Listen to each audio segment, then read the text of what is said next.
All right, everybody, we are in the best words tremendous. We are in 2 Kings chapter 15, roughly page 398 in the scriptures. And yet again, we're dealing with scumbags, kings of Israel that were or were not righteous men, and the fruit that they bear with their unrighteousness. In the 27th year of Jeroboam, king of Israel, Azariah, the son of Amaziah, king of Judah, began to reign. He was 16 years old when he began to reign, and he reigned 52 years in Jerusalem.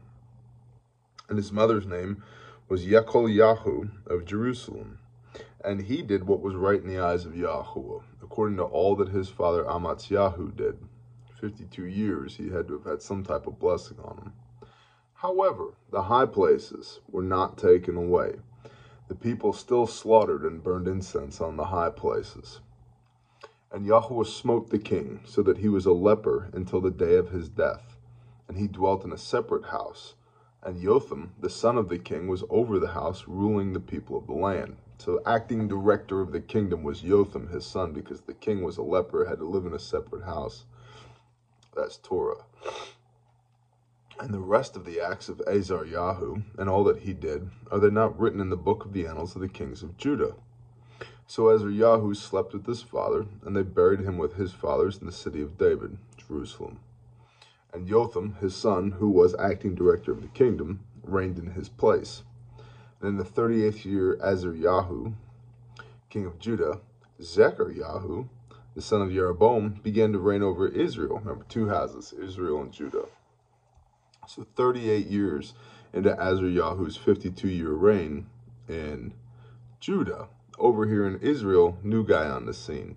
His name is Zechariah, who was the son of Jeroboam, begins to reign over Israel in Shomron for 6 new moons, 6 months.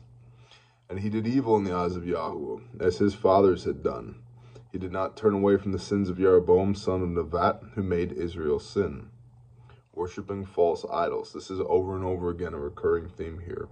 The sins of Jeroboam. Worshipping false idols. Bowing down to golden calves and to Asherah. Steeples. Obelisks. Penises. Sun pillars. That's what they are. The sins of Nevat. Or Jeroboam, son of Nevat. And Shallum, son of Yavesh, conspired against Zechariah, and struck him in front of the people and killed him, and reigned in his place. A little coup d'etat. And the rest of the acts of Zechariah, see, they're written in the book of the annals of the kings of Israel. This is the word of Yahweh, which he spoke to Jehu, saying, your sons to the 4th generation are going to sit on the throne of Israel. And it came to be so. And Shallum, the guy who killed Zechariah in front of everybody, the son of Yavesh, began to reign in the 39th year of Uzziah, the king of Judah. And he reigned a month, 1 whole month, in the days of Shomron. And Menahem, son of Gadi, went up from Tirzah and came to Shomron and struck Shallum. So he made a special trip. He came up from Tirzah. I'm going to go from Tirzah to Shomron. I'm going to go stick this pen in the side of this dude's neck. And struck Shallum, son of Yavesh, in Shomron and killed him and reigned in his place. Another coup d'etat. And the rest of the acts of Shallum and the conspiracy which he led, see, are they written in the book of the annals of the kings of Israel.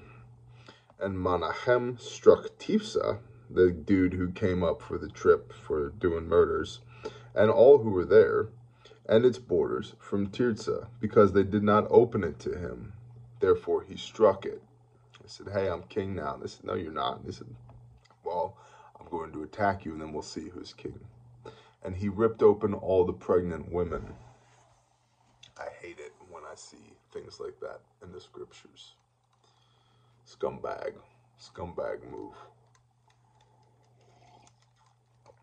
In the 39th year, Azariah, king of Judah, Menahem, son of Gadi, began to reign over Israel 10 years in Shomron. And he did evil in the eyes of Yahweh. Yeah, he ripped open all the pregnant women. The father preserves life. And he did evil in the eyes of Yahweh. He did not turn away from the sins of Jeroboam, son of Nevat, false worship, who had made Israel sin all his days.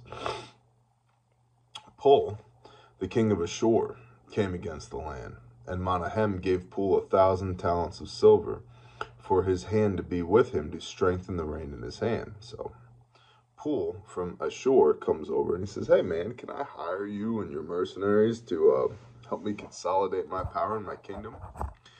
And Menahem exacted the silver of Israel, of all the mighty men of wealth, of each man 50 shekels of silver, to give to the king of Ashur. And the king of Ashur turned back and did not stay there in the land. And the rest of the acts of Menahem, and all that he did, are they not written in the book of the annals of the kings of Israel? So Menahem slept with his fathers, and Pekahiah his son reigned in his place. In the 50th year of Azariah, the king of Judah, Pekahiah the son of Menahem began to reign over Israel and Shomron for 2 years.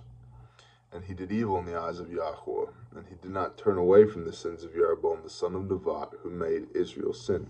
Now, all this is taking place in and around Shomron. As we've talked about before, the woman at the well with Yeshua is so powerful because he's in Shomron, which was the place of false worship. And they had gotten so far away from the Father's word that they didn't even know which mountain Moses received the Torah on. Okay? They didn't recognize Jerusalem as the place that the Father put his name. They thought that they were the place. And they were just absolutely off track with their worship. The sins of the sins of Jeroboam, son of Nevat, over and over and over again. False worship, bowing down to idols, mixing in all this pagan idolatry. They didn't even know what they had anymore. And so when Yeshua comes to this woman and he says, hey, go get your husband. She says, I don't have a husband. He says, you say, well, you've had 5 husbands and the one you're with now isn't your husband. She goes, oh, this dude knows what's up. Yeah, and yet for you, the implication here is you whore. There is redemption for you as well. In the well at Shomron. Well, by the way, is where oaths are made, covenants are made. So it's a very powerful thing, and this is why. Because Shomron was a mess. An absolute mess. These people were not walking in righteousness at all. Hell, Israel was barely walking in righteousness, but Shomron, forget it. Bad news. And Pekah, son of Ramelyahu, a chief officer of his, conspired against him, and struck him in Shomron, in the high place of the king's house, along with Argob and Aryah, and with him were 50 men of Gilead, and so he killed him and reigned in his place. And the rest of the acts of Pekahiah and all that he did, see, they are written in the book of the annals of the kings of Israel. In the 52nd year of Azariah, the king of Judah, Pekah, son of Ramelyahu, began to reign over Israel and Shomron for 20 years. And he did evil in the eyes of Yahweh. He did not turn away from the sins of Jeroboam, the son of Nevat, who had made Israel sin.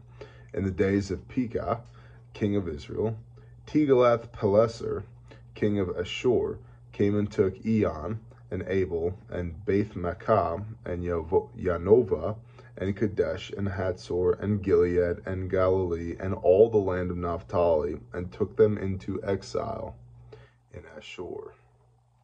And Hoshea, son of Elah, led a conspiracy against Pekah, son of Ramelyahu, and struck him, and killed him, and reigned in his place in the 20th year of Jotham, son of Uzziah. And the rest of the acts. So kings are no longer, nor have they been for a long period of time here in this stretch of the word, assigned by Yah, nor interested in what Yah has to say. They're not righteous men. They're just taking this by force. This is like Banana Republic politics at this point.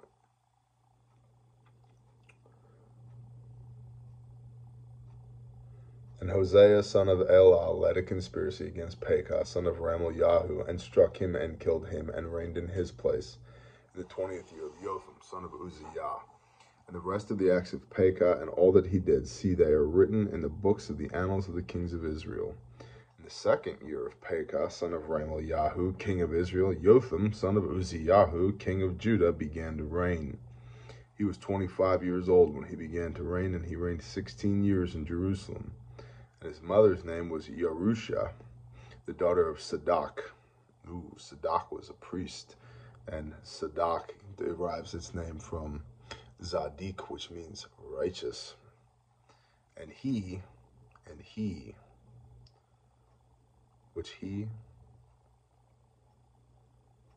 Jotham, son of Uzziyahu, the king of Judah.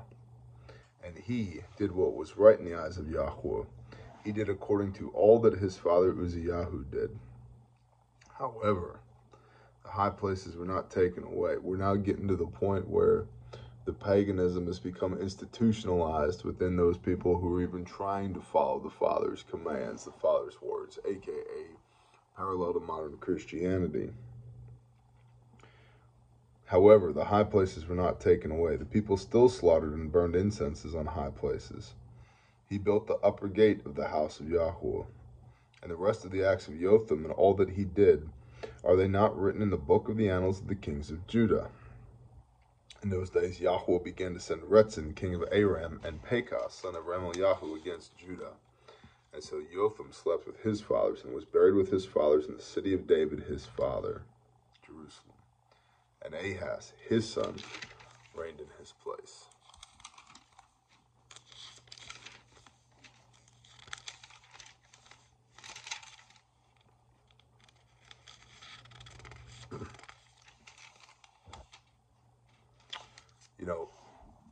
Short reading, but we're going to leave it there for today. We are, as of the time of this recording, on deployment with Grindstone Ministries, and I've been up since 3 o'clock in the morning so I could get the Men's Group Monday Torah portion done, and so I can read with you all, and it's going to be a very, very busy day. So, anyway, bless y'all.